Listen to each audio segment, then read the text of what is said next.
Hi friends, ഇന്ന് നമുക്ക് tasty ആയിട്ടുള്ള മെത്തി ചിക്കൻ മസാല എങ്ങനെ ഉണ്ടാക്കുന്നതെന്ന് നോക്കാം. അതിനായിട്ട് ഞാൻ ഒരു ബഞ്ച് ഉലുവയില എടുത്തിട്ടുണ്ട്. അതൊന്ന് കഴുകി മുറിച്ച് വൃത്തിയാക്കി സ്ട്രെയിനറിൽ വെള്ളം വരാനായിട്ട് വെക്കണം.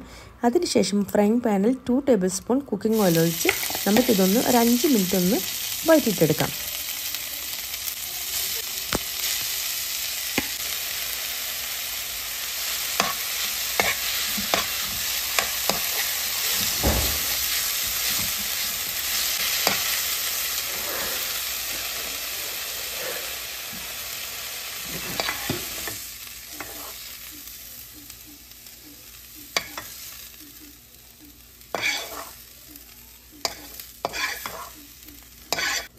ഗ്രേവി ഉണ്ടാക്കാനായിട്ട് ഒരു പാത്രം അടുപ്പിൽ വെച്ച് ചൂടാകുമ്പോൾ 2 ടേബിൾ സ്പൂൺ ഗീ ഒഴിച്ചു കൊടുക്കാം.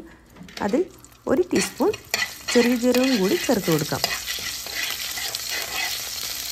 ഇനി നമുക്ക് 1 ടേബിൾ സ്പൂൺ വെളുത്തുള്ളി ചതച്ചതും 1 ടേബിൾ സ്പൂൺ ഇഞ്ചി ചതച്ചതും കൂടി ചേർക്കാം.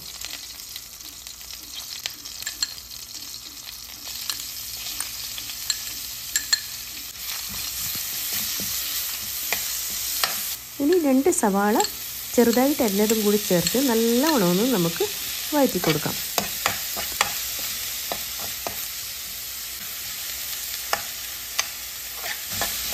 ഇനി നമുക്ക് പൊടികൾ ചേർത്ത് കൊടുക്കാം. 1/2 ടീസ്പൂൺ മഞ്ഞൾപ്പൊടിയും 1 ടീസ്പൂൺ കശ്മീരി ചില്ലി പൗഡറും 1 ടീസ്പൂൺ മല്ലിപ്പൊടിയും 1/2 ടീസ്പൂൺ ചെറിയ ജീരകപ്പൊടിയും 1/2 ടീസ്പൂൺ ഗരം മസാല പൊടിയും 1 ടീസ്പൂൺ ഉപ്പും കൂടി ചേർത്ത് ചെറിയ തീയിൽ നല്ലവണ്ണം ഒന്ന് നമുക്ക് വഴറ്റി കൊടുക്കാം.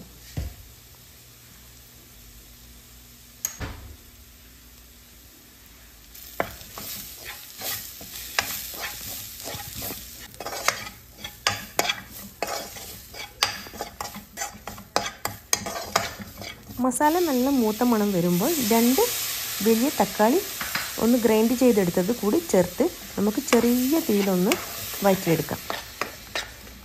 ഒട്ടും കരിഞ്ഞു പോകാതെ എണ്ണ തെളിയുന്ന വരെ നല്ലോണം ഒന്ന് വഴറ്റണം. അതിനുശേഷം നമുക്ക് നേരത്തെ കഴുകി വൃത്തിയാക്കി വെച്ച ചിക്കൻ പീസ് കൂടി ചേർത്ത് കൊടുക്കാം.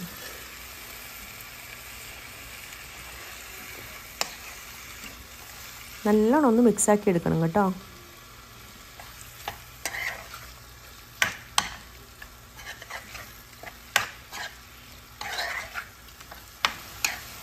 ഇനി 3 ടേബിൾ സ്പൂൺ കാഷ്യൂനട്ട് പേസ്റ്റും കൂടി ചേർത്ത് കൊടുക്കാം. ഏകദേശം നല്ലോണം ഒന്ന് മിക്സ് ആയതിനു ശേഷം നമുക്ക് 1 ഗ്ലാസ് വെള്ളം ഒഴിച്ച് ശരിക്കും ഒന്ന് ഇളക്കി അടച്ചു വെച്ച് വേവിക്കാം. ഏകദേശം ഒരു 15 മിനിറ്റെങ്കിലും എടുക്കും ചിക്കൻ വെന്ത് കിട്ടാൻ.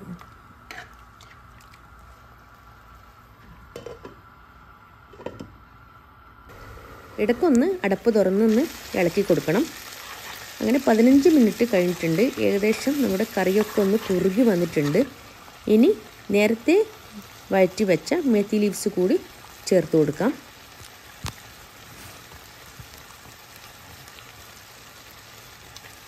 മെത്തി ലീവ്സ് ചേർത്തതിന് ശേഷം എല്ലാം കൂടി നല്ലോണം ഒന്ന് മിക്സാക്കി എടുക്കാം.